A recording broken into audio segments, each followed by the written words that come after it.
Mu mwaka gwa 2023 Palamenti y'eggwanga yayisa etteeka ly'obuvubi mu ggwanga The Fisheries and Aquaculture Act 2023 era ne lisibwako omukono omukulembeze w'eggwanga yennyini Yoweri Kaguta Museveni. Newankubadde etteeka lyayisibwa, emirimu ku nnyanja gibadde gikyatambulira ddala bubi naddala ng'abantu beenyigira mu nvuba emenya amateeka. Ensonga ebadde bakutyabutaba na nnambika nnambulukufu butya okuvuba bwe kulina okukolebwamu okutuusa olunaku olwaleero gavumenti bwetegerezezza ng'ennambika oba guidelines bwe zamaze dda okubagibwa. Okusinziira ku minisita omubeezi w'ebyobuvubi Migadde Robert Ndugwa, ennambika esookera ddala kwekendeeza ku bungi bw'amaato. Wagenda kubeerawo ekkomo ku maato ku buli mwalo naddala nga tutunulira abantu abadde basasula license. Si kusala busazi nti wano amaato galina kuba 30 naye nga tukozesa obwongo okumanya nti bwe gabanga abaddewo amaato 200 kwaga ameka agasasula license. Ennambika endala y'engeri abalunzi b'ebyennyanja gye balina okukolamu omulimu guno nti si buli muntu nti asobola okubirunda.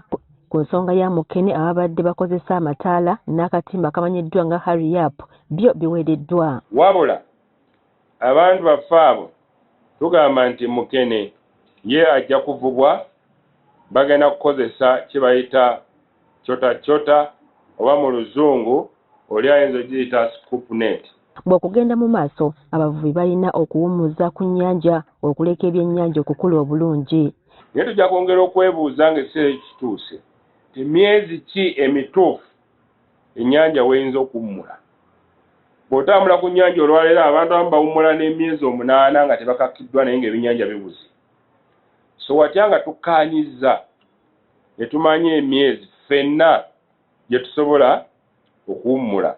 Ensonga endala etunuuliddwa y'ey'okukuuma ebifo ebyennyanja gye bizaalira so nga n'omutindo gw'ebyennyanja ebivubwa gulina okukuumibwa obulungi. Aba-European Union abana abasuubulamu n'ebyennyanja oba ebyennyanja byaffe gye biraga oluusi batera okuweereza wano ttiimu ne zirondoola oluusi ne kiviirako ebbeeyi okugwa, so omutindo ogwo nakyo kikulu. Kinajjukirwa nti gavumenti gye buvuddeko yayimiriza ab'amagye okutulugunya abavubi ku nnyanja. Kati mu nnambika ebagiddwa abavubi balina okwekolamu akakiiko akabagatta kabayambeko okuddukanya omulimu gwabwe mu mateeka era nga wakubaawo n'akakiiko ak'enjawulo ak'okulawuna emirimu ku nnyanja. Okujja okubeerako abantu nga wabeera muntu wa bulijjo alina n'okubeera ne kaadi emulaga nti y'oyo era akolera ekyo.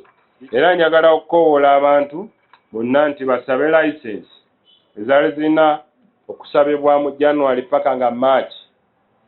Bangi tebannakikola, so basabe license obutasitula ennaku z'omwezi 15.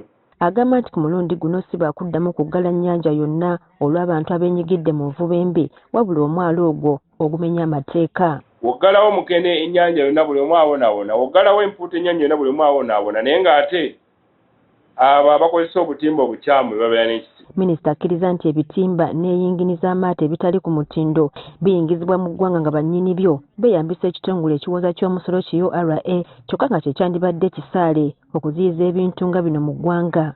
Agamba nti ensonga eno baakugitunulamu. Ekisanja kino kyatumibwa kisanja kitalina kubeeramu kwebaka naddala erifa abaweereza naye ate kitalina kubeera mu nguzi. Buvuddeko gavumenti ezeekola ebikwekweto ku nvuba embi era obutimba bungi obwokeddwa ebyennyanja ne biboyebwa so nga waliwo n'abantu ssekinnoomu abazze bakwatibwa era ne basibwa. Kati ng'ennambika emaze okulangirirwa ekisigadde kulaba oba abavubi banaagoberera amateeka omulimu gwabwe okuggwamu embeera ya ddukadduka n'okufiiriza gavumenti. Priska Namulema, Agafeeyo ku Spark TV.